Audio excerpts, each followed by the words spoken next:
Isang malakas na suntok ang tumapo sa mukha ni Enzo mula sa kanyang ama. Wala ka talagang magawang matino. Nanggagaliiting tura ng ama nito. Anong kahihiyan pa ba ang ibibigay mo sa aking bata ka ha? Palagi ka na lang nasasama sa gulo. Napahawak naman sa panga si Enzo habang nakangisi na para bang hindi iniinda ang suntok ng kanyang ama. Bakit ba galit na galit kayo? Dadawit lang naman talaga ako sa riot na yon. Malay ko bang may magaganap na riot doon? Sagot na Enzo at muli siyang nakatikim ng sapak sa kanyang ama. Sakit ka na nga ng ulo, pabalang ka pang sumagot. Hindi ka na nahiya. Isa akong Police Lieutenant General pero dinudungisan mo ang pangalan at ranggo ko. Din lang naman ang importante sa'yo ang ranggo mo at ang trabaho mo. Kaya huwag kang umasta na parang tatay ko. Wala ka namang pakialam sa akin Anong sabi mo? Pagkatapos kitang bihisan, pag-aralin at bigyan ng magandang buhay, ganyan lang ang sasabihin mo? Hindi mo man lang nakikita ang mga ginagawa ko para sa'yo. Ganyan na ba talaga kakapal ang pagmumukha mo ha?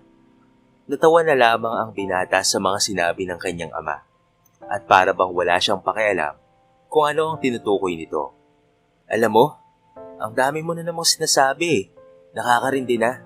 Paulit-ulit na lang. Hindi ko naman hinihingi sa'yo lahat ng binibigay mo sa akin. Kusa mo yung binibigay. Kaya huwag mo nang isumbat sa akin ang mga sinasabi mo. Iritang saad ni Enzo. At hanggang susuntukin na sana siya ni Ramon nang agad na umawat ang stepmother nitong si Agnes. Han, tama na yan. Kanina mo pa sinasaktan sa Enzo.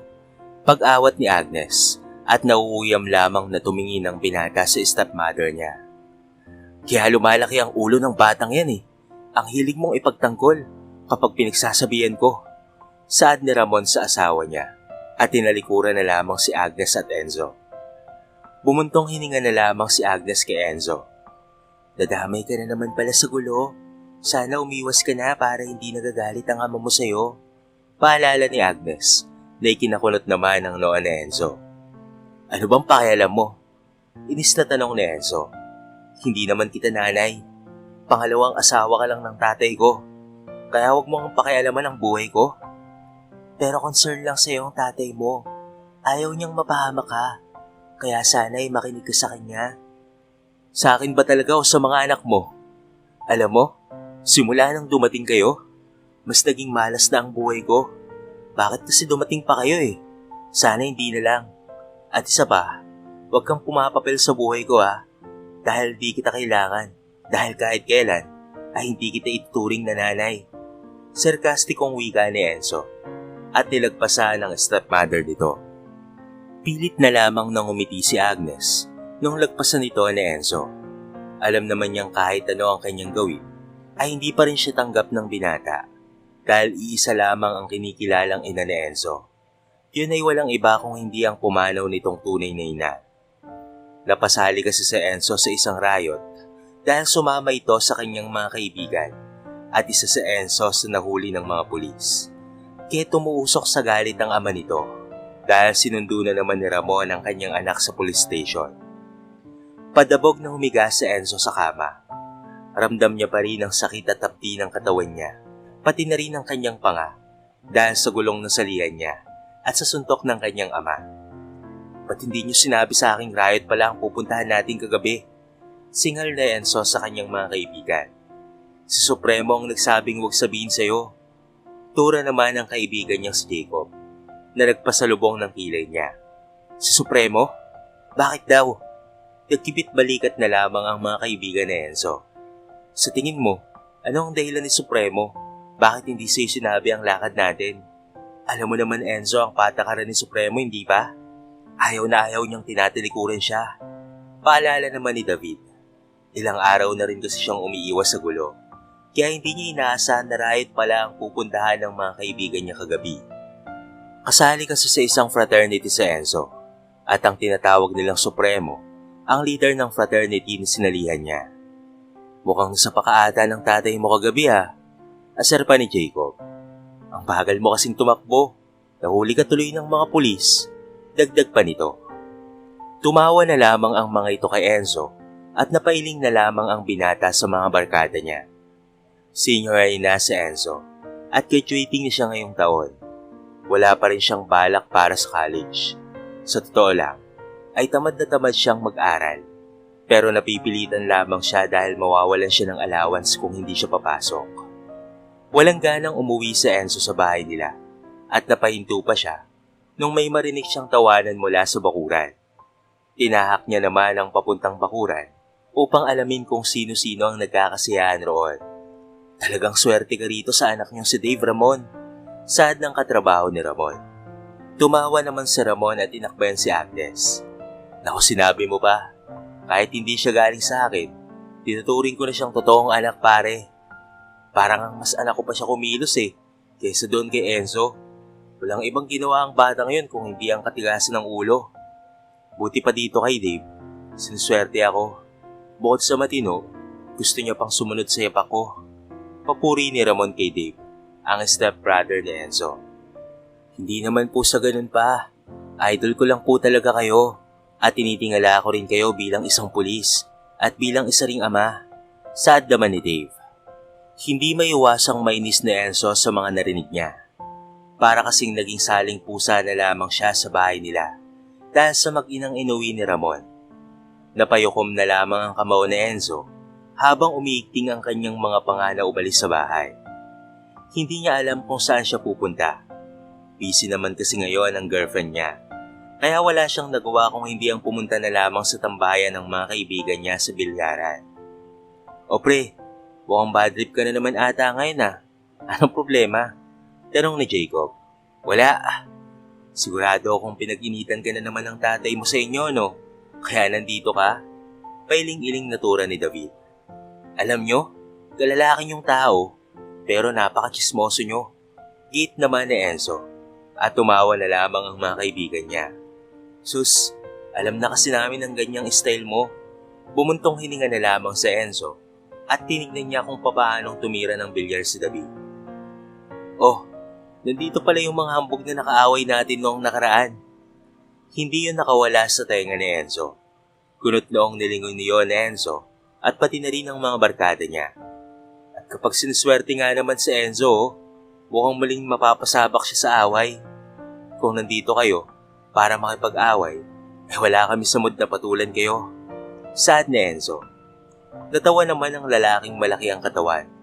Duwag pala kayo Hindi porket pulis ang tatay mo, matatakot na kami sa inyo. Wala ka namang ibang ginawa kung hindi ang tawagin ng pulis patola mong tatay tuwing nadadawit ka sa gulo. Insultong sabi ng matabang lalaki na ikinakunot naman ang noa ni Enzo. Anong sinabi mo? Tanong ni Enzo at hinarap ang mga ito. Ang sabi ko, wala kang ibang ginawa kung hindi ang magtago sa anino ng tatay mong pulis patola. Hayop pala to Isang malakas na sapak ang pinatikim ni Enzo sa matabang lalaki at agad naman itong natumba. Dahil sa ginawa ni Enzo ay nag-umpisa na naman ang gulo. Maraming tao ang nanonood sa kanila at pati yung mga upuan at gamit sa bilyaran ay talaga namang nasira. Walang gustong umawat sa dalawang panig. Dahil sa takot na madamay sila sa gulo, meron pang ibang nagpustahan kung sino ang mananalo at matatalo. Nang matapos ang gulo, ilang beses na napabuntong hininga si Luna habang hawak-hawak ang bulak na may betadine at dinadampi sa mga pasa at sugat ni Enzo. Idinidiin niya talaga ang bawat pagdampi ng bulak para masaktan itong si Enzo. Aray babe, dahan-dahan naman. Masakit kaya? Reklamo ni Enzo at nagpataas ng kilay ni Luna. Masakit? Pero kapag nakikipagsuntukan ka at nakikipagbasag ulo, hindi ka nasasaktan. Pero itong pinapahid ko sa'yo ay nasasaktan ka? Singal ni Luna sa nobyo at inis na dinidikit ang bulak sa mga sugat ni Enzo. Kagabi, kakagaling mo lang sa gulo, tapos ngayon ay gulo na naman? Ano ba Enzo? Kailan ka ba magbabago? Naiiyak na tura ni Luna. Paano kung isang araw ay sa morgue na lamang kita makita? Paano kung hindi na sa barangay o sa police station? Ba't ba ang hirap mong umalis sa mga gulong yan? Muling sermon ni Luna at hindi niya na mapigilan ang sunod-sunod na pagpatak ng butil ng mga luha niya. Sorry na, huwag ka nang umiyak. Pagpapatahan sa kanya ni Enzo habang pinapahid ang mga luhang pumapatak sa mga mata ni Luna. Patawarin mo na ako. Umiiwas naman na talaga ako sa gulo eh. Kaso mukhang hinahabol talaga ako ng gulo. Pabirong wika ni Enzo. Pero imbis na tumawa si Luna, isang hampas sa balikat ang natanggap ni Enzo. Napangiwi naman ang binata dahil sa may pasasya roon galing sa away. Ay babe, sakit kaya? Nakakatawa yun? Alam mo ba kung ano ang dapat mong layuan? Yan ay ang mga kaibigan mong dinadala ka lagi sa gulo. Pangaral ni Luna na nagpabuntong hininga kay Enzo. Bakit ba kasi nakikipagbarkada ka sa mga yon? Hindi sila magandang impluensya sa'yo. Babe naman, pangako na talaga. Iiwas na talaga ako sa gulo. Kaibigan ko sina Jacob at David. Kaya wag mo na lamang akong palayuin sa kanila. Mahal kita, okay? I love you so much, babe. Paglalambing ni Enzo kay Luna. At kahit gaano ka ba sa gulero ang boyfriend nito, naniniwala pa rin si Luna na balang araw ay magbabago ang binata. Hindi niya rin maiwan-iwan ang binata kahit takaw gulo ito. Dahil naramdam naman niya ang pagmamahal ng binata sa kanya. Kaso nga lang, tutol ang mga magulang ni Luna kay Enzo. Ayaw nila sa binata. Magkasama na naman daw kayo ni Enzo? May nagsabi sa akin, Luna. Ilang beses ko na bang sinabi sa iyong leon mo ang lalaking yan? Hindi yan magandang impluensya para sa'yo. Sermon ni Albert kay Luna. Pa, mahal ko po si Enzo. Hindi ko siya kayang layuan. Kung kikilalanin niyo lang sana muna siya, magiging iba ang pananaw niyo sa kanya. Mabait na tao si Enzo. Pagtatanggol ni Luna sa kanyang nobyo. Ibang pananaw? Naririnig mo ba ang sinasabi mo, Luna? Yang lalaking sinasabi mo, wala siyang patutunguhan sa buhay. Puro gulo lang ang gusto niyang gawin. Hindi niya nga mabigyan ng magandang kahihiyan ang ama niyang pulis. Git naman ang kanyang ina. Huwag niyo naman pong husgahan si Enzo. Base sa personalidad niya. Mga teacher kayo. Kaya dapat kayong umunawa sa mga katulad ni Enzo. Hindi naman porket mahilig siya sa gulo, wala nang mangyayari sa future niya. Ay basta Luna, ayoko sa boyfriend mo. At sa ayaw mo sa gusto, ay hiwalayin mo yung lalaking yan. Git ng kanyang ina. Hindi maiwasan ni Luna na magkaroon ng sama ng loob sa kanyang mga magulang. Lalo na sa tuwing hinuhusga ng mga ito sa Enzo. Para kasi sa kanya, walang masamang bigyan ng second chance ang binata para lamang patunayan nito ang kanyang sarili. Pre, may lakad daw tayo mamaya, sabi ni Supremo. Bulong ng kaibigan ni Enzo sa kanya. Napalunok naman si Enzo at napalingon kay Luna na nakaupo sa bench. May gala kasi sila ngayon ni Luna dahil walang pasok ngayon. Kaso nga lang, biglang sumulpot si Jacob. Pakisabi naman hindi ako pwede. Pakiusap ni Enzo. Alam kasi ni Enzo, nagulo na naman ang pupuntahan niya. Umiling naman si Jacob na para bang hindi niya yun masasabi. Alam mo namang bawal tanggihan sa Supremo, hindi ba? Kaya kung ako sa'yo, ay pupuntahan ko muna siya. Napakagatlabi na lamang ang binatang si Enzo. Magkakaroon kasi ng parusa kapag umayaw ka sa mga iniutos ng Supremo.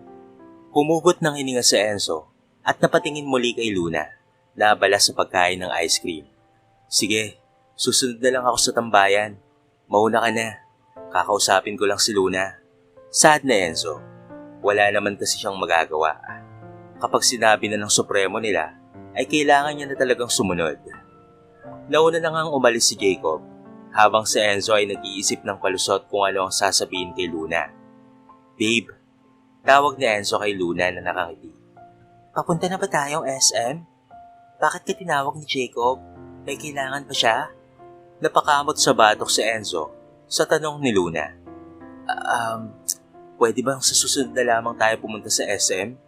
Alanganing tura ni Enzo na nagpakulot ng noon ni Luna. Bakit naman? Ngayon nga ako may free time eh. Alam mo namang hirap akong tumakas sa parents ko. Bakit biglang sa susunod na lang? Usisa ni Luna. Huminga ng malalim sa Enzo bago sumagot. Kasi may importante pala akong pupuntahan. Kaya kung okay lang sana, na sa susunod na lang tayo gumala. Saan ka pupunta? Importante pa talaga ang lakad mo? Baka naman gulo na naman ang pupuntahan mo ha? Nako Enzo, sinasabi ko sa'yo, malilintikan ka talaga sa akin. Git ng dalaga at hindi nakapagsalita si Enzo. Kung gulo yan, ay huwag mo lang tangkaing pumunta pa. Babe, promise, hindi ito gulo. May importante lang talaga kaming pupuntahan. Hindi away ang pupuntahan ko.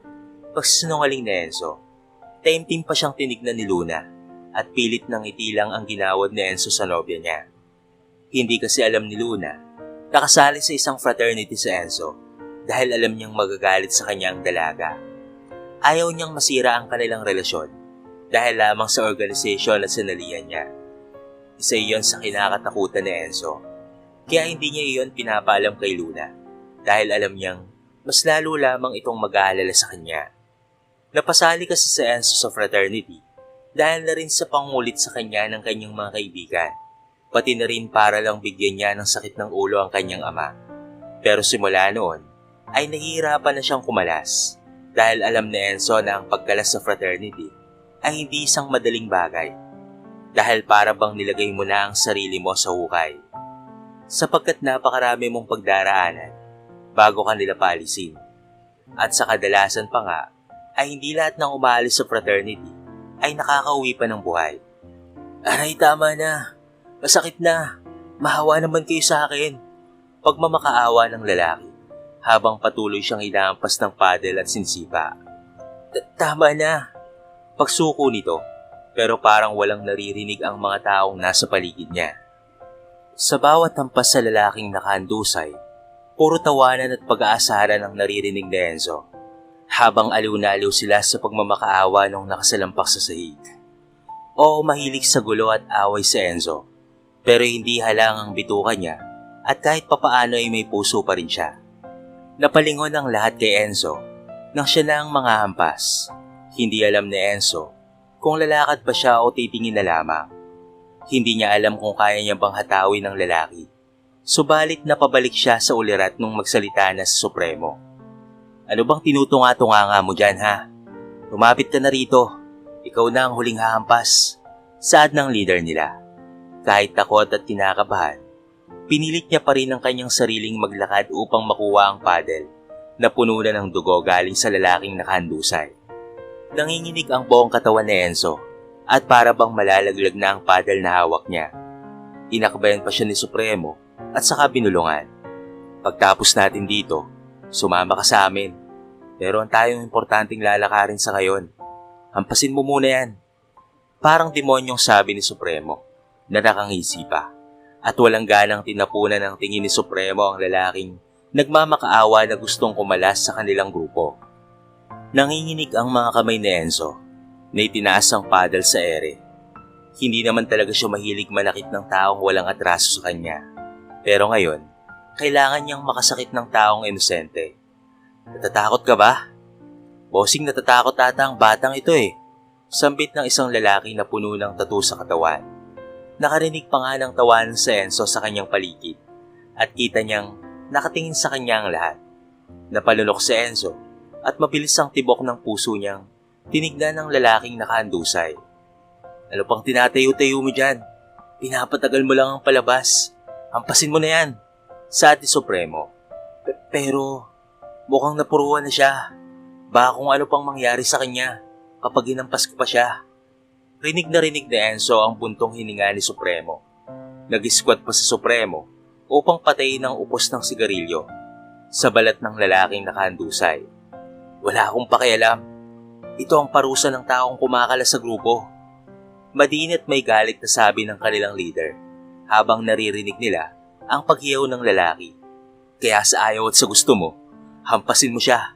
Ito ang ating rules. Dagdag pa nito na tumingin kay Enzo. Walang nagawa si Enzo kung hindi hampasin ng malakas ng 3 beses ang lalaking humiyaw sa sakit.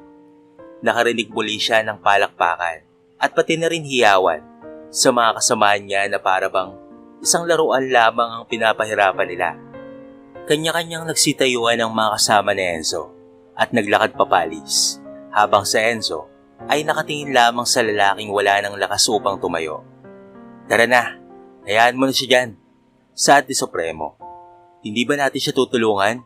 Kailangan niyang dalhin sa ospital. Alalang sambit ni Enzo na ikinakunot naman ng noon ng leader nila. Baka mapano pa siya. Gusto mo bang makulong? Kasi kung gusto mo, ikaw na lang. Sambit ni Supremo bago siya talikuran ito. Napatingin ulit si Enzo sa lalaking nakahandusay Gusto niya itong tulungan, kaso tama sa Supremo, maaari silang makulong. Maglalakad na sana sa Enzo, nung bigla na lamang hawakan ng lalaki ang isang paa niya. Pakiusap, tulungan mo ako. Gusto ko pang mabuhay. Sad ng lalaki na naghihinagpis. Pikit matang sinagot ni Enzo ang lalaki.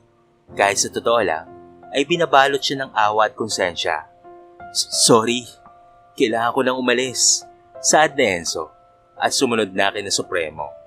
Akala ni Enzo ay wala nang lalala pa sa pagpasok sa fraternity.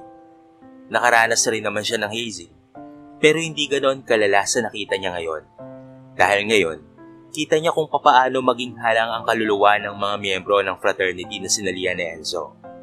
Lumipas ang ilang araw at naging tahimik naman ang buhay ni Enzo. Walang away at wala ring gulo siyang nasalihan na ikinatuwa naman ni Luna. Babe, tapos mo na ba ang homework mo? Tanong ni Luna sa kanyang boyfriend habang nasa library sila. Tamad na tamad namang nangalumbaba sa Enzo sa lamesa.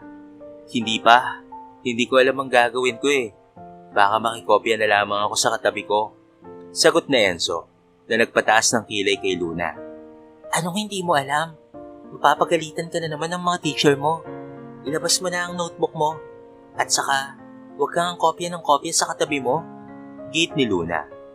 Tamad namang nilabas na Enzo iyon dahil alam niyang wala siyang magagawa kapag si Luna na ang nagsalita. Kahit gaano pa siya kagaling pumasok sa gulo, lagi naman siyang tiklop sa girlfriend niya. Para bang kapag si Luna ang kaharap niya, ay wala na siyang ibang magagawa kung hindi ang sumuko at sumunod. Opo, senyorita. Ito na po. Huwag na po kayong magalit. Maaga kayong tatanda niyan. Biro ni Enzo sa girlfriend niya. Like kinangiti naman ni Luna. Huwag kang mahingi dyan. Marinig ka pa ng librarian. Mahinang suway ni Luna na nagpabusangot naman sa mukha ni Enzo. Napailing na lamang si Luna sa pagiging pilya ng kanyang boyfriend. Pagpasok ni Enzo sa bahay nila, agad siyang tinawag ng kanyang ama, kaya napatigil na lamang siya sa paglalakad. Enzo, bakit? Anong problema mo? Anong balak mo sa buhay? Malapit na ang graduation mo, wala ka pa ring plano sa college? Bumuga ng hangin sa Enzo. Sa ako na pag-iisipan, kapag tapos na ang graduation. Sa ngayon, hayaan niyo muna ako sa buhay ko. Sad na Enzo, at muli na sana siyang maglalakad nang marinig niya ang sinabi ng kanyang ama. Sa bagay, ano bang aasahan ko sa isang walang modo at pasaway na anak? Bakit ba hindi ka gumaya kay Dave? Nag-aaral ng criminology para sumunod sa yapak ko. Bakit hindi mo gayahin ang kapatid mo? Hindi ko siya kapatid. Maring saad ni Enzo na nagpatigil kay Ramon. Wala akong kapatid. Iisa lang akong anak ni Mama. At saka, isa pa, huwag niyo nga akong ikumpara sa anak ng babae niyo. Sambit ni Enzo. Anong sabi mong bata ka? Kahit kailan, wala ka talagang galang. Pwede ba? Kung hindi mo ako kayang respetuhin, kahit si Agnes na lang sana ang matutunan mong irespeto. Natawa naman si Enzo. Respeto? Tinignan ni Enzo mula ulo hanggang paa ang kanyang ama, na para bang hinahamak niya ito. Mataas lang naman ang ranggo nyo, at nakasuot lang naman kayo ng uniforme ng pulis, kaya nire-respeto kayo. Pero bilang ama, hindi ko alam kung dapat ka bang respetuhin. Akmang susuntukin na sana siya ni Ramon, nang agad na pumagitan si Agnes upang awadi ng mag-ama. Ramon, huwag mo namang saktan ng anak mo. Pakiusap ni Agnes. Ganyang bata ba ang ipagtatanggol mo? Walang respeto sa'yo? Kahit na, huwag mo naman saktan lagi ang anak mo. Anak mo pa rin siya. Sa ngayon, hayaan mo muna siyang mag-decide sa future niya. Wika ni Agnes. Peking natawa naman si Enzo at napatingin sa malayo na para bang iritang-irata siya sa mga naririnig niya. Alam nyo, dyan na nga kayo. Makaalis na nga. Singal na Enzo at tinalikuran na ang mag-asawa. Bago pumasok si Enzo sa kwarto niya, nakita niya pa si Dave na stepbrother niya. Enzo, pwede ba tayong mag-usap? Tanong ni Dave kay Enzo. Nauuyam namang tumingin si Enzo kay Dave. Ano naman bang sasabihin mo? Papabida ka na naman ba? Go on. Total dyan ka naman magaling eh. Ang magpabida sa harapan ng tatay ko. Alam mo, hindi ko nga alam kung bakit gustong gusto ko ng tatay ko. Hindi ka naman ganoon kagaling. Hindi ka naman ganoon kagaling at masyadong pakitang tao ka lang. Insultong sambit ni Enzo kay Dave. Ayoko ng gulo, Enzo. Gusto ko lang sabihin sa'yong, tigilan mo na ang fraternity na sinasalihan mo. Pwede kang mapahamak dahil sa organisasyon na yon. Nagsalubong ang kilay ni Enzo sa sinabi ni Dave. Agad niyang kinuwelyuhan ito at hinatak papunta sa kwarto niya. Yung bunganga mo, kapag hindi mo yung tinikom, makakatikim ka sa akin. Banta ni Enzo kay Dave. Wala akong balak na sabihin kay Papa ang sikreto mo. Gusto lang kitang paalalahanan na kumalas ka na sa grupong yon. Nalaman ko kasi na ang ibang kasali doon ay gumagamit at pusher ng drugs. Sad ni Dave na nagpatigil kay Enzo na may pagtataka sa mata. Anong sinasabi mo? Pwede ba? Huwag kang gumawa ng kwento. Just listen to me first, Enzo. Sinasabi ko sa iyo ito dahil concerned ako sa iyo. Hanggang kaya mo pang umalis sa grupong yan, ay umalis ka na. Huwag mong hayaang maging huli ang lahat. Huwag mong hayaang mapahama ka dyan. Babala ni Dave. Binitawan ni Enzo si Dave, sabay turo ng pinto ng kanyang kwarto. Umalis ka na. Alis! Pagpapalayas niya kay Dave. At walang nagawa si Dave kung hindi ang lisanin ng kwarto ni Enzo. Kahit hindi siya itinuturing ni Enzo bilang kapatid, para kay Dave ay nakababatang kapatid na niya ang turing dito at gusto niya itong mapaayos ang buhay. Pero alam naman niyang nagre-rebelde lang si Enzo. Hindi na nawala sa utak ni Enzo ang sinabi ni Dave. Parang mas lalo pa siyang nagkaroon ng dahilan para kumalas sa grupo. Subalit hindi alam ni Enzo kung papaano siyang aalis sa grupong iyon dahil alam niya ang mangyayari sa kanya kapag tinangka niyang umalis doon. Para bang nakakadena na ang isa niyang mga paa. At kahit anong tanggal niya, ay hindi niya maalis iyon. Nabalitaan mo na ba na may namatay daw na isang lalaki dahil sa hazing? Huli na nung malaman ng magulang ng lalaki. Nakasali pala sa fraternity ang anak nila. Kawawa nga eh. Kaya ikaw huwag mong subukang sumali sa ganyang organisasyon. Maigpit na bili ni Luna sa kanya. Hindi mahawakan ni Enzo ng maayos ang kutsara, pati na rin ang tinidor. Kasalukuyang kasing kumakain sila ngayon sa kantin ni Luna. At iyon ang naging topic ng nobya niya. Oo, hindi ako kasali sa ganoon. Wala akong balak. Pagsinungaling ni Enzo. Ngumiti naman si Luna sa boyfriend niya dahil malaki ang tiwala niya rito. Promise yan ayokong may mangyari sa iyong masama. Kaya please, layuan mo yung mga bagay na magpapahamak sa iyo. Tumangutang na lamang si Enzo sa kanyang girlfriend at mas lalong piniling itago ang pagsali niya sa fraternity dahil alam niyang isa si Luna sa mga galit at madidismaya sa kanya. Kaya hanggat kaya niyang isikreto kay Luna ay ginawa niyang bagay na yon dahil ayaw rin naman niyang mapahamak ang girlfriend niya dahil sa kanya. Meron tayong pupuntahan mamaya. Sumama ka sa amin, Enzo. Sambit ni Supremo na leader nila.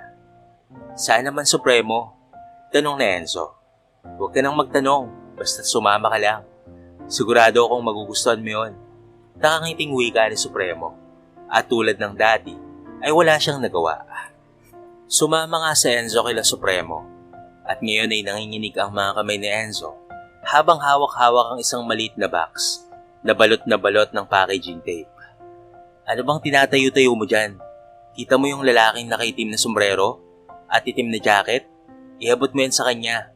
Utos ni Supremo na nagdulot ng kaba kay Enzo. Kahit hindi sabihin sa kanya ni Supremo kung ano ang laman noon, ay alam na alam niyang drugs ang nakalagay doon.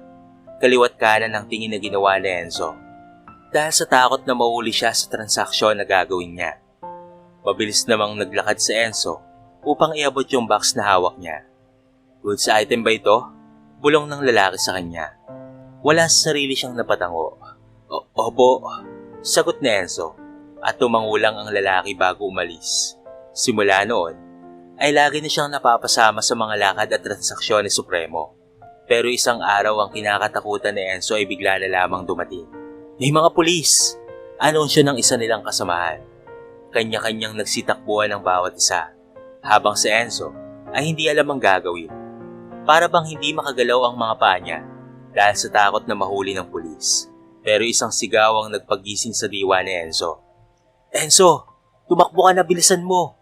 Saad ng kaibigan ni Enzo at wala sa sariling tumakbo siya para hindi rin mahuli. Habol hininga ang ginawa ni Enzo noong makapagtago siya.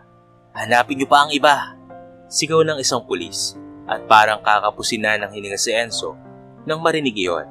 Nakaligtas naman si Enzo, pati na rin ang iba niyang mga kaibigan at pati na rin ang kasamaan nila sa grupo.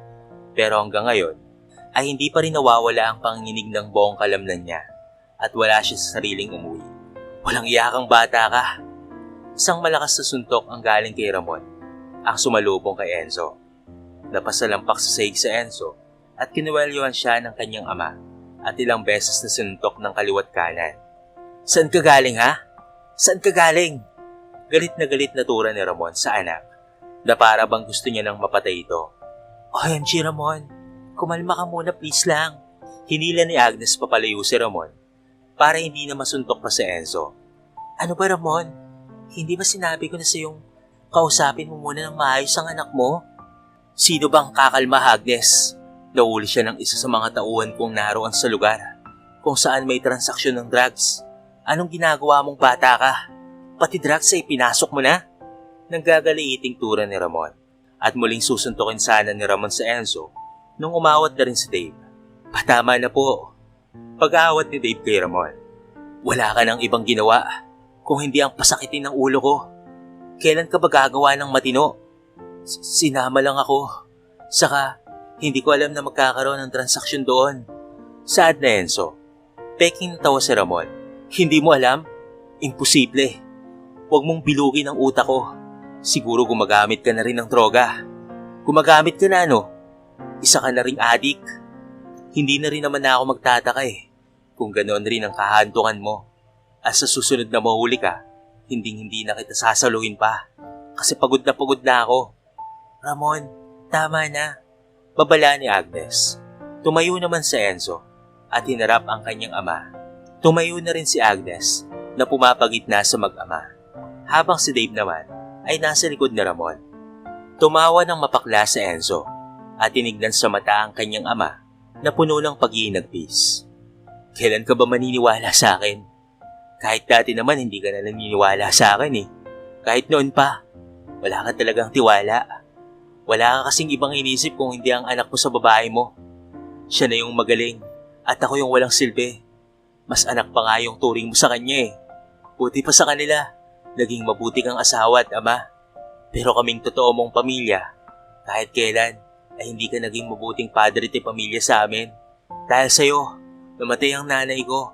Dahil sa pagiging pabaya mo, sumbat ni Enzo sa ama at nilagpasan niya ang mga ito. Matagal na yun, Enzo. Kailan mo ba kakalimutan ang nakaraan na yan, Enzo? Matagal na? Tumawa si Enzo habang pumapatak ang mga luha sa mga mata niya. Yung matagal na yun, nandito pa rin sa puso ko. Kasi imbes na kami ang tulungan mo. Alam mo ba kung nasaan ka? Nandun ka sa operasyon mo, kung saan tumaas ang ranggo mo. Tumaas nga ang ranggo mo, kaya magaling. Pero namatay naman ang nanay ko nang dahil sa'yo. Sambit na Enzo at tinalikuran ng amang nakatulala lang sa kanya. Enzo, hawakan pa sana ni Agnes sa Enzo, pero tinapik lang iyon ng binata. Enzo, bumalik ka rito! Sigaw ni Ramon, pero hindi na iyon pinansin pa ni Enzo at dali-daling naglakad papunta sa kwarto. Ilang beses niya pang sinuntok ang pader upang doon ibuhos ang lahat ng galit niya. Galit sa ama at galit sa mundo at galit na rin sa sarili niya.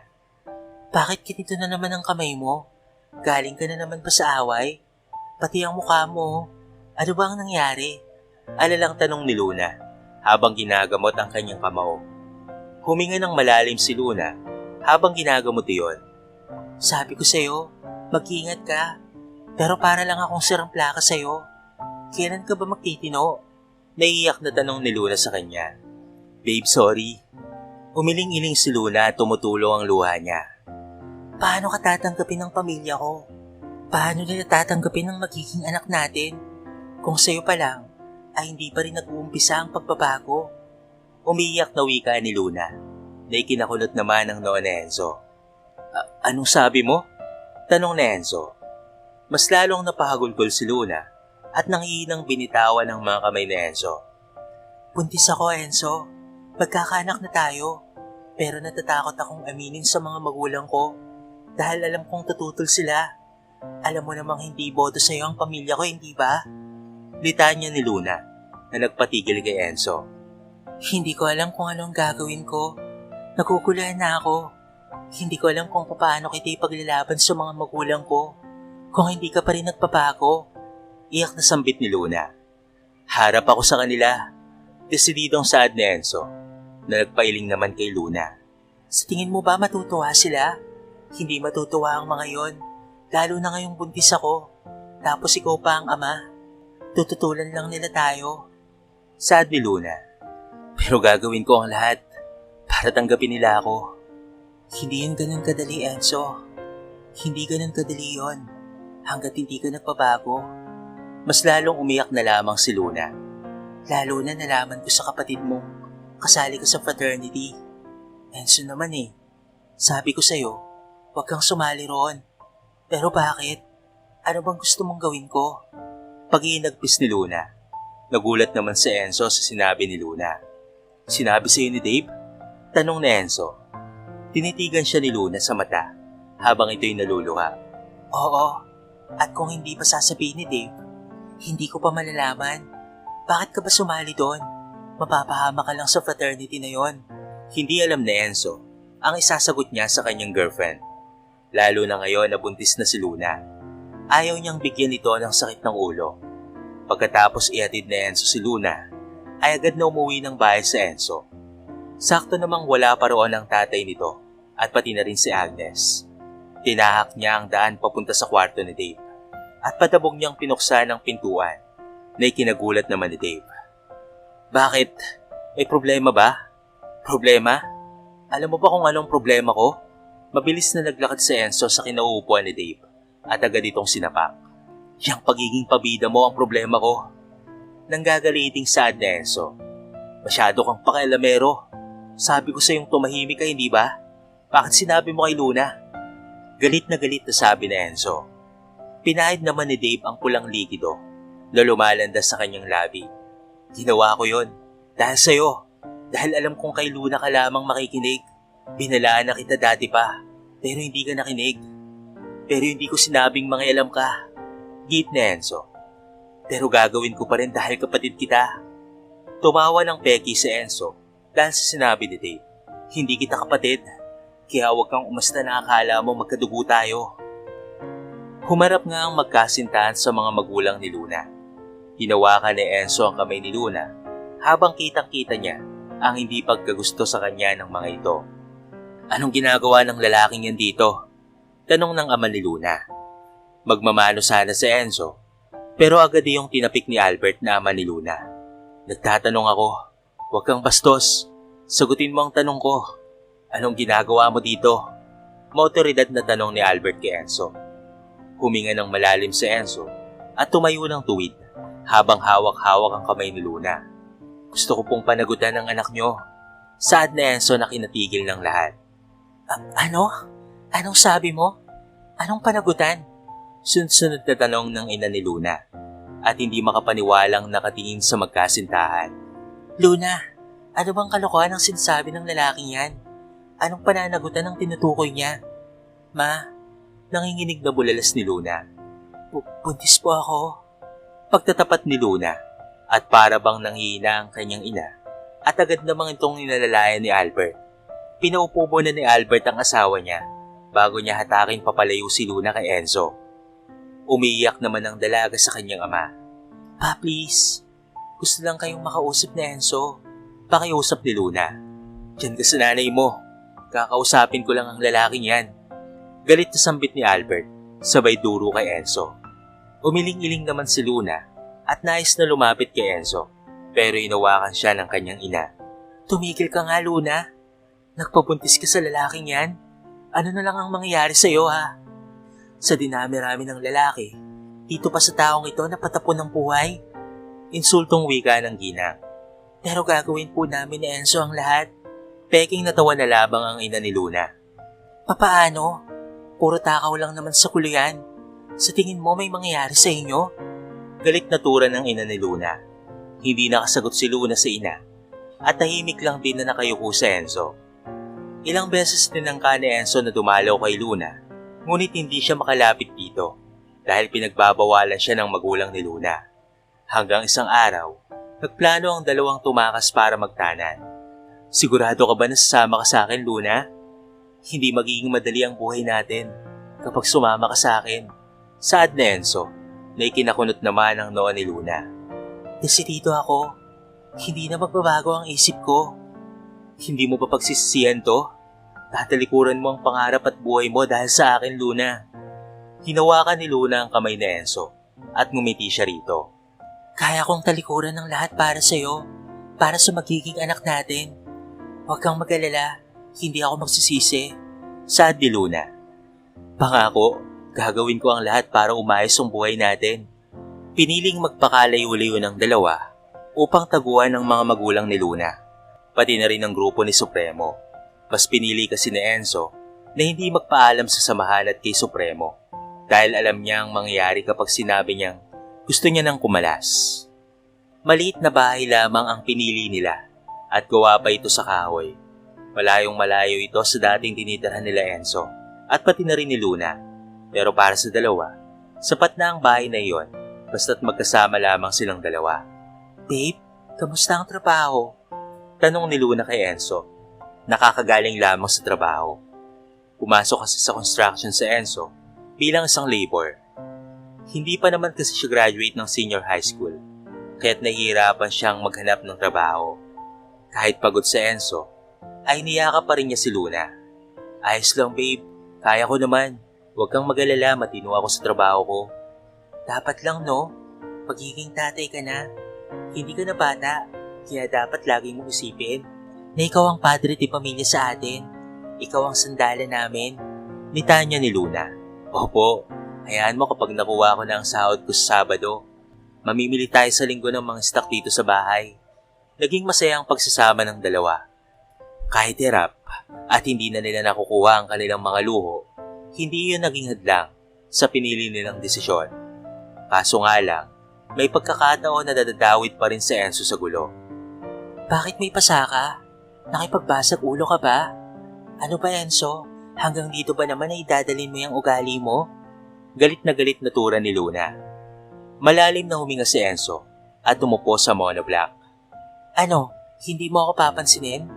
Kanina pa ako naghihintay sa'yo. Tapos ngayon nakikipagbasag ulo ka lang pala? Iyak na sambit ni Luna. Pinili kita Enzo dahil alam ko magbabago ka. Pero bakit ganito ka na naman? Padabog na tumayo si Enzo at hinarap si Luna. Ginagawa ko. Pero akala mo ba ganoon kadali ang lahat ng iyon? Natiisin yung pangtitrip sa akin ng ibang katrabaho ko? Kung alam mo lang, Luna. Pero wala ka doon. Wala ka sa trabaho ko. Git ni Enzo na nagpatahimik na lamang kay Luna. Napayukom ang kamao ni Enzo at ramdam na ramdam niya ang galit sa puso niya.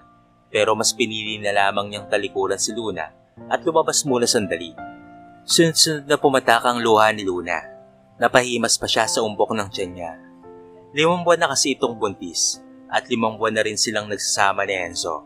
Akala ni Luna ay magiging madali lamang ang lahat, lalo na kung magtutulungan sila ni Enzo. Pero hindi pala ganoon kadali ang may buhay asawa. Hindi pala ito parang isang laro na kapag napagod ka na, ay pwede ka nang mag-time purse. Enzo, buhatin mo nga ang tray na ito at dalhin mo sa kusina. Utos kay Enzo ng isa sa mga katrabaho niya. Napabuntong hininga na lamang si Enzo at pilit na lamang nang umiti. Hindi kasi siya matapos-tapos sa trabaho niya dahil sa daming inuutos sa kanya ng mga katrabaho niya. Bagong pasok pa lamang kasi siya sa restaurant na pinagtatrabahoan niya ngayon dahil umalis na siya sa construction. Pwede bang ikaw na lang? May gagawin pa kasi ako eh. Tinatapos ko lang punasan yung mga lamesa at may ayusin pa ako sa likod. Mapagpakumbabang pakiusap ni Enzo. Napakunot noon naman ang katrabaho niyang lalaki. Ang bago-bago mo pa lamang eh, nagre-reklamo ka na? Pinapabuhat ko lang naman sa ito. Turo ulit nung lalaki. Sa serving tray na may mga lamang babasaging mga pinggan pati baso. Pero kasi may ayusin talaga ako. Sad na Enzo. Pero kahit anong pakiusap na Enzo, ay wala pa rin siyang nagawa. Kung hindi ang gawin ng mga trabaho ng kasama niyang waiter. Pagka-uwi niya sa bahay, ramdam na Enzo ang sakit ng katawan. Agad siyang pumasok sa kwarto para humiga at magpahinga. habang si Luna ay abala naman sa pagliligpit ng damit. Babe, pwede bang bumili ka muna ng pang-ulam sa labas? Utos ni Luna. Ikaw na lang, pagod pa ako eh. May ginagawa pa kasi ako kaya ikaw na muna ang bumili. Inis na napaupo si Enzo sa higaan nila at hindi niya sinasadyang pagtaasan ng boses si Luna. Yun na nga lang ang gagawin mo eh. Iaasa mo pa sa akin? Napapagod na ako, Luna. Sambit na Enzo na ikinatigil ni Luna. Nagpapasuyo lang naman ako sa'yo. Bakit ka nang galit? Bakit habang tumatagal, umiiba na ang ugali mo? Ba't parang hindi na ikaw yung Enzo na minahal ko? Sunod-sunod na tanong ni Luna. Malalim na huminga si Enzo at hinilot ang kanyang noo. Napapadalas kasing naibubundo niya kay Luna ang init ng ulo niya, lalo na sa tuwing pagod siya. Sorry, hindi ko sinasadya. Paghingi ng dispensa ni Enzo. Puro ka na lang sorry. Kung pagod ka na, diwanan mo na kami. Napatayo si Enzo at nilapitan si Luna. Simula lang nabuntis si Luna, mas naging emosyonal na ito. Niyakap ni Enzo si Luna. Maigpit na maigpit ang yakap niya rito. Nilunok niya ang kanyang laway at pilit na hindi pinakawala ng mga luhang nais na pumatak. Hindi kasi sinabi ni Enzo kay Luna ang mga paghihirap niya sa trabaho. Mas pinipili ni Enzong itago na lamang iyon dahil ayaw niyang mag-alala sa kanya si Luna. Dahil para kay Enzo, kakayanin niya ang lahat para lamang sa mag-ina niya. Wala rin naman kasing ibang tutulong sa kanila dahil sa desisyon nilang tumakas para magsama. Nagpatuloy sa trabaho sa Enzo. Kahit mahirap at nakakapagod, hindi niya na yun pinapansin pa. Hinahabaan niya na lamang rin ang kanyang pasensya sa trabaho. Babe, 2 buwan na lang ay manganganak na ako. Wala pa rin kasi tayong gamit ng baby eh. Bahala ko sanang humingi sa'yo ng pambili. Sad ni Luna. Pero kasi babe, kakabayad lang natin sa bills at sa upa ng bahay. Pwede bang next week na lang? Ngumiti naman si Luna kay Enzo at tumangu-tangu na lamang ito. Oo, hindi pa naman natin yun gagamitin. Dahil doon, ay mas nagdoble kayod pa si Enzo. Kailangan na rin kasi niyang makaipon ng pera para sa panganganak ni Luna. Kaya't naghanap siya ng trabaho na pwede niyang pasukan. Waiter sa umaga at sa gabi naman ay dishwasher sa isang night bar na malapit sa pinagtatrabahuan niyang restaurant. Babe, sa tingin mo ba, magiging sapat na itong pera natin para sa panganganak mo? Tanong na Enzo kay Luna. Dahil sa sipag at tiyaga ni Enzo sa trabaho, ay nakaipon sila ni Luna ng pera, pati na rin ang gamit para sa baby. Sa tingin ko naman oo. Sagot ni Luna. Kabuhanan na kasi niya ngayon. Kaya't inihahanda na nilang dalawa ang mga kailangan at gagamitin sa panganak ni Luna. Niyakap ni Luna sa Enzo at hinalikan ito sa pisngi. Salamat sa lahat ng hirap mo ha. Kung makikita lang ng mga magulang ko at ng papa mo ang pagbabago mo, ay tiyak na matutuwa sila sa'yo. Nakangiting sambit ni Luna. Ngumiti rin si Enzo at niyakap pabalik si Luna. Basta gagawin ko ang lahat para sa inyo. Gusto kong maging responsableng ama at asawa sa inyo. Yun lang naman kasi ang pangarap ni Enzo, ang maging mabuting ama sa magiging anak niya. Bata pa lamang siya, ay lagi niya nang sinasabi na hindi siya tutulad sa kanyang ama. Hindi niya ipaparanas ang mga naranasan niya sa kanyang ama. Pero kahit anong pagbabago pa ang gawin natin, ay may mga pagsubok pa rin talagang darating sa atin. May mga bagay na hindi pa rin tayo matatakasan at patuloy pa rin tayong guguluhin. Babe, nasaan ka? Manganganak na ata ako. Sad ni Luna sa kabilang linya. Kasalukuyan kasing nasa trabaho si Enzo sa night bar. Teka lang, hintayin mo ako. Magpapaalam lamang ako sa manager ko. Yun naman ang agad na ginawa ni Enzo para payagan nga siya ng kanyang manager. Ngunit paglabas niya ng night bar, may mga biglang humarang sa dinaraanan niya. Parang naging toad si Enzo sa kanyang kinatatayuan, lalo na nung makita si Supremo. Nandito ka lang pala nagtatago ha. Nahirapan din akong hanapin ka. Napahakbang patalikod si Enzo at tangka na siyang tatakbo nang may bigla na lamang humawak sa magkabilang kamay niya. Tatakas ka na naman? Ilang buwan mo na akong pinahirapang hanapin ka, tapos ngayon ay tatakasan mo lang ako? Sad ni Supremo. Napaluwad si Enzo noong ihagis siya ng dalawang lalaki papalapit kay Supremo. Hinawakan naman ni Supremo ang buhok niya at itinaas ang ulo. Supremo, pakiusap.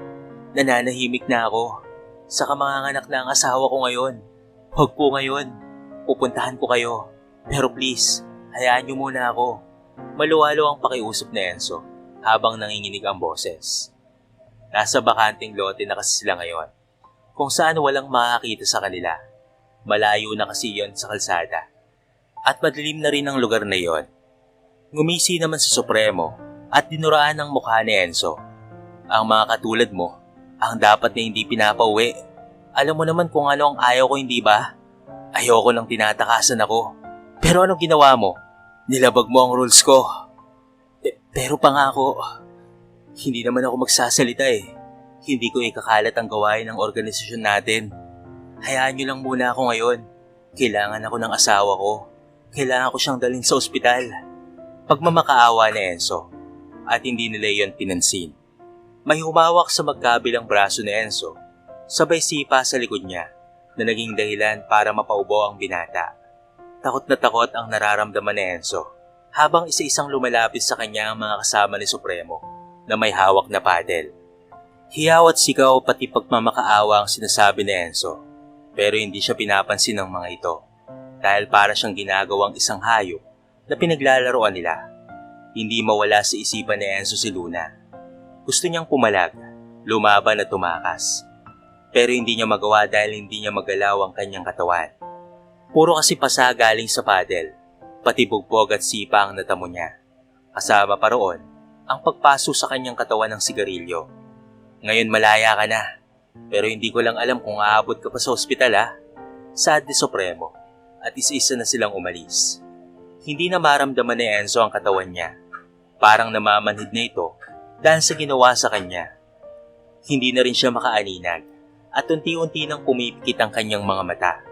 Hindi maiwasang maiyak ni Enzo habang inaalala ang mukha ni Luna at iniisip kung ano nga ba ang magiging itsura ng kanyang anak. Pilit itong umiti kahit masakit na ang kanyang mga panga. Maraming pumapasok sa utak niya. Isa na roon, kung makikita niya pa ba ang kanyang mag-ina o hindi na. Unti-unting nadudurog ang puso ni Enzo dahil sa lahat ng ginawa niyang mali, lahat ng iyon ay pinagsisihan niya.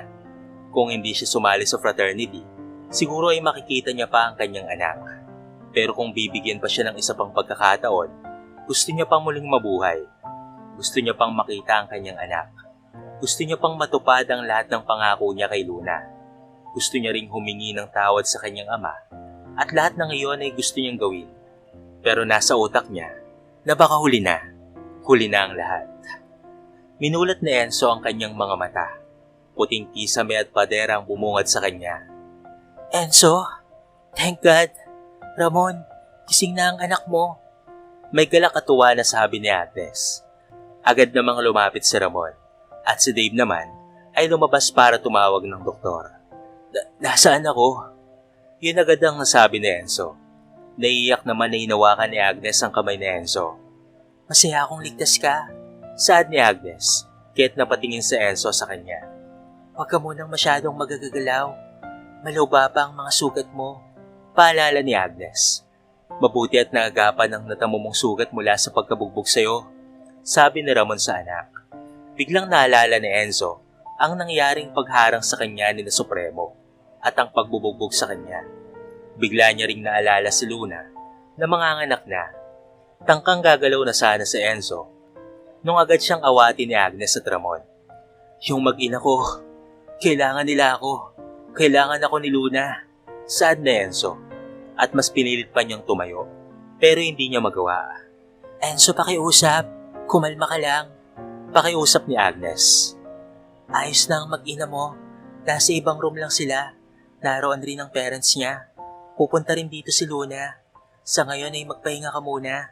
Sad ni Agnes. Iiwan ko muna kayo rito ng ama mo. Mag-usap muna kayo.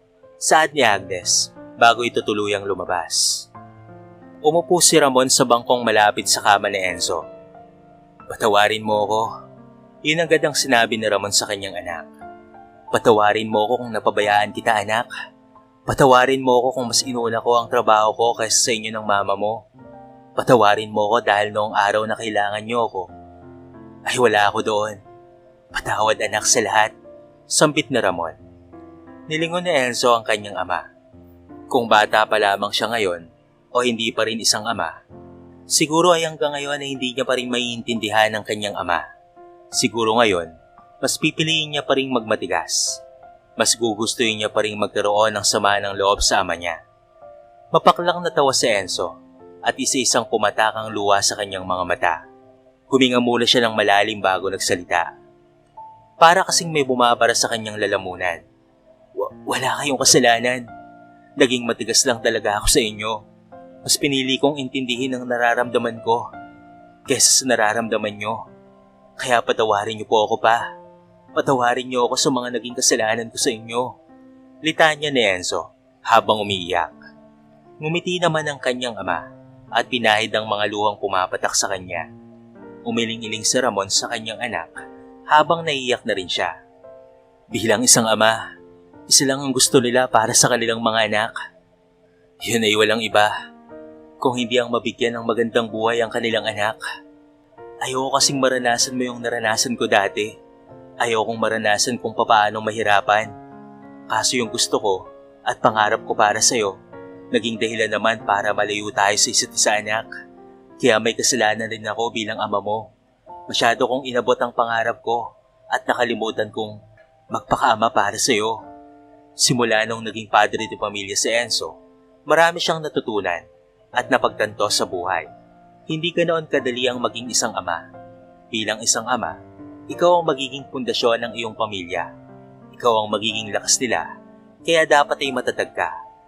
Dahil doon, maraming na-realize si Enzo, lalo na noong nagtrabaho na siya. Marami siyang hirap na pinagdaraanan na mas piniling itago. Naisip tuloy ni Enzo na baka ganoon rin ang kanyang ama. Mas pinipiling itago ang paghihirap niya kaysa sabihin sa kanila. Nakalabas na nga si Luna at Enzo sa ospital at kila Ramon na muna tumuloy ang dalawa. Hindi mapigilang mapangiti ni Enzo habang hawak-hawak niya ang maliliit na daliri ng kanyang anak na lalaki. Puro kasi sama ng loob ang ibinigay mo sa akin. Yan tuloy, hawig na hawig mo. Singal sa kanya ni Luna. Natawa naman si Enzo at ngumuso sa asawa niya. Babe naman, sorry na. Sorry sa lahat. Umirap lang si Luna sa kawalan at nginitian si Enzo. Buti na lang gwapo ka. Sad ni Luna. Umupo si Enzo sa kama at niyakap si Luna. Gusto mo bang mag-aral ulit? Tanong nito kay Luna. Paano tayo mag-aaral kung may anak na tayo? Saka isa pa, sapat na sa akin na alagaan ng anak ko. Umiling-iling si Enzo at siniksik ang mukha niya sa leg ni Luna. Gusto mong maging teacher, di ba? Maging katulad ng magulang mo? Alam ko tutol pa rin sa akin ang magulang mo, pero sigurado ako na matutuwa sila kapag ipinagpatuloy mo ang pag-aaral mo. Kahit napag-isipan kong paaralin ka ulit. Ngumiti si Luna kay Enzo at tulad ng sinabi ni Enzo, muli silang nag-aral na dalawa ng binata. Tinulungan si Enzo ng kanyang ama at natapos nila ang senior high at criminology ang kinuwang course ni Enzo. Habang si Luna naman ay education. Enzo, kamusta ang OJT? Tanong ng kanyang ama. Habang nasa kandungan ni Ramon ang apo niyang si Jake, ang anak nitong si Enzo. 4 na taon na kasing nakakalipas at ngayon na ang huling taon ni Enzo sa college, pati na rin si Luna. Ayos lang pa. Tinutulungan ako ni Kuya Dave sa mga bagay na hindi ko pa po alam. Salamat pala pa sa mga tulong mo. Dahil sa'yo, kaya parehas kaming gagraduate ni Luna. Taos pusong pagpapasalamat ni Enzo. Ngumiti naman ang ama ni Enzo at kinulugulo ang buhok ni Jake. Responsibilidad ko yon bilang ama mo, Enzo. At gusto kong maging isang mabuti kang halimbawa dito sa anak mo. At saka nga pala, kailan mo ba pupuntahan ang mga magulang ni Luna? Graduating na kayo parehas. Imbitahan mo ang mga magulang ni Luna para naman masaksiyan nila ang graduation ng anak nila. Sad ng tatay niya. Oo nga naman, Enzo. Alam namin na ginagawa mo ang lahat para suyuin ang magulang ni Luna. Pero sigurado ako na atin sila sa graduation ni Luna. Kahit sabihin mo na sa kanila kung kailan ang graduation niyo ni Luna. Alam mo, Enzo, walang magulang na matitiis ang kanilang anak. Sambit ni Agnes. Ilang beses huminga ng malalim si Enzo habang nasa tapat pa siya ng gate ng bahay ng magulang ni Luna. Nais niya kasi itong kausapin para sabihin ang patungkol sa graduation ni Luna. Bakit nandito ka? Yan ang kaagad ang bungad na tanong ng ama ni Luna sa kanya. Sir, isasabihin po sana ako sa iyo. Buong tapang nasabi ni Enzo at kunot na siyang tinignan ni Albert. Patungkol saan? Gusto ko po sanang umattend kayo sa graduation ng anak nyo. Sad na Enzo. Kung yan lang ang sasabihin mo, makakalis ka na. Sambit ni Albert at akmang tatalikuran sana niya sa Enzo. Nung magsalita muli si Enzo, alam ko pong nagkamali kami ng desisyon namin ni Luna. Pero sana po kahit sa graduation niya lamang po ay pumunta po kayo. Huwag niyo po sanang hayaang ipagkait kay Luna na makasama niya kayo sa graduation niya. Mahal na mahal po kayo ni Luna. Hindi niya sa akin sinasabi yun pero ramdam ko po yun. Kaya sana po, huwag niyo pong hayaang umakyat mag-isa ng stage ang anak niyo. Mahabang litanya ni Enzo na nagpatigil kay Albert. Subalit mas pinili ni Albert na magmatigas. Wala nang nagawa si Enzo kung hindi ang umalis na lamang. Alam niya kasing hindi siya lalabasin ng ama ni Luna. Pero bago makapunta si Enzo sa labas ng gate, ay agad namang sumulpot ang ina ni Luna. Enzo, tawag ng ina ni Luna. Bakit po? Gusto ko lang malaman kung kailan ang graduation ni Luna. Pwede mo bang sabihin sa akin ang date at lugar? Pakiusap ng ina ni Luna. Dumating nga ang araw ng graduation ni Luna. Kaliwat kanan ang tingin ni Enzo upang hanapin ang parents nito. Subalit kahit anino man lamang ng mga ito ay hindi niya makita. Tinignan ni Enzo si Luna at pilit ng ngiti lamang ang ibinigay sa kanya ng kanyang asawa. Huwag mo na silang hanapin. Siguradong hindi na yung darating. Mapait na sambit ni Luna. Huwag ka namang kaagad pang hinaan ng loob, Luna. Baka na-traffic lamang sila. Darating ang mga magulang mo. Pagpapalakas ng loob ni Enzo. Natapos ang pagmamarcha nila Luna, pati ang bigayan ng diploma, at pati na rin ang awardings. Hindi man lamang niya nakita ang kanyang mga magulang. At ngayon ay paakyat na siya ng stage upang magbigay ng speech. Dahil siya ang magna cum laude sa batch nila. Huminga ng malalim si Luna at tumingin sa mga kapwa niya estudyante, pati na rin sa mga guro at sa mga magulang na naroon, pati na rin sa mag-ama niya. Pero huling nahagip ng kanyang mga mata ay ang kanyang ama't ina na nakatayo sa likuran habang umiiyak na nakatingin sa kanya. Hello po sa inyong lahat. Nandito ako sa harapan niyo upang magbigay ng mensahe. Panimula ni Luna na nakatingin sa kanyang mga magulang. Bilang isang magulang, wala silang ibang iniisip kung hindi ang kaligtasan ng kanilang mga anak. Sila ang magdadala sa iyo sa matuwid na daan. Kaya gusto ko lang magpasalamat sa aking mga magulang dahil sila ang naging dahilan kung bakit pinangarap kong maging katulad nila, ang maging isang educator. Ngayon isina akong ina at ako na ang gumagabay sa anak ko. Kaya lahat ng sermon at pangaral ng aking mga magulang ay naiintindihan ko na ngayon. Tinignan naman ni Luna ang kanyang mag-ama. Hindi ako perpektong ina at asawa, pero gusto kong sabihin na itong diploma na nakuha ko at mga awards ay kayo ang dahilan kung bakit nagpursige ako sa buhay at hindi ako nagsisising piliin ka, pati ang anak natin, Enzo. Maraming nagsitayuan at nagsipalakpakan sa mensahe ni Luna. Hindi rin mapigilang maiyak ni Enzo sa mga sinabi ni Luna sa stage. Nakatapos parehas sila Enzo at Luna sa pag-aaral. Parehas na rin silang may trabaho ngayon. Isang pulis si Enzo at si Luna naman ay isang teacher sa high school. Naikasal rin silang dalawa dahil binigyan sila ng basbas ng mga magulang ni Luna. At ngayon ay masaya nang nagsama at malayang nagmamahalan ng dalawang magkasintahan. Ang dating si Enzo na mahilig sumabak sa gulo, ngayon ay isa na siya sa umaawat ng gulo. Ang sabi nga nila, ang kapalaran ng tao ay hindi mo masasabi kung ano siya sa kasulukuyan. Hindi mo maaaring husgahan kaagad ang tao basta nakikita mo sa ngayon dahil ang mundo raw ay umiikot. Marami pang pwedeng mangyari at magbago. At isa sa mga natutunan ni Enzo ay dapat ay hindi ka madala ng galit sa dibdib mo. Matuto kang magpatawad at umunawa dahil lahat ng bagay ay may dahilan. Hindi mo kailangang magtanim ng sama ng loob dahil ang pagtatanim ng sama ng loob ang magdudulot sa atin ng kapahamakan. Babe, thank you sa lahat ha. Napatingin si Luna sa asawa niya. Para saan? Kung hindi dahil sa'yo, hindi ako magbabago. At kung wala ka sa tabi ko, ay mas malala pa siguro ang mangyayari sa akin. Nakangiting sambit na Enzo habang nasa compark sila at pinapanood ang mga anak nilang naglalaro. Natawa naman si Luna at yumakap sa asawa. May 3 na silang anak ngayon na ginagabayan at masasabi ni Luna na napakaswerte niya kay Enzo dahil maalaga itong asawa at ama. Alam mo babe, sa sarili mo ikaw magpasalamat. Bakit naman? Dahil hindi naman ako ang naging dahilan kung ba't ka nagbago. Dahil yun sa sarili mo. Dahil ginusto mong baguhin ang sarili mo. Salamat dahil hindi mo ako biniko.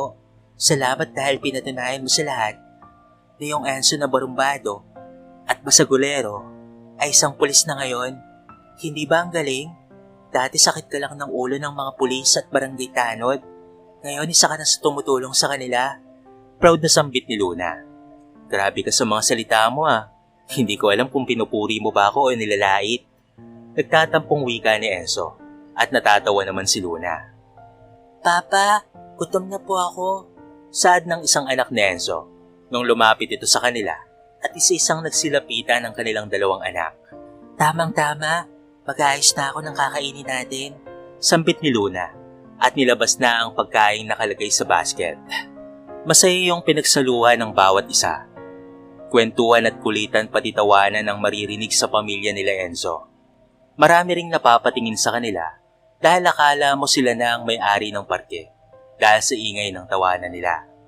Napatigil sa pagkain si Enzo habang nakatingin sa pamilya niya. Hindi niya mapigilang umiti dahil sa daming hirap ng pinagdaanan niya ay masaya pa rin ang naging kinalabasan. At ngayon ay masasabi niyang kontento at masaya na siya. Masasabi niya ng buo na siya ulit kasama ang binuo niyang pamilya, kasama sila Luna. Maraming nagawang mali si Enzo noon, pero hindi naman iyon naging hadlang para umayos ang buhay niya. Ang sabi nga nila, ang pagbabago ng isang tao ay nasa sa iyon. Maraming dahilan para hindi mo ayusin ang buhay mo. Pero kung gusto mong magbago, hindi ka maghahanap ng maraming dahilan para ayusin ang buhay mo. Dahil ang taong gustong magbago, kusa siyang kikilos. Kusa siyang gagawa ng paraan. Hindi sapat ang salitang pangako sa sarili para lamang magbago. Dahil minsan, ang pangako ay madalas na napapako. Kung gusto mong magbago, huwag kang mangako kung di gawin mo na lamang ng tao sa iyong puso.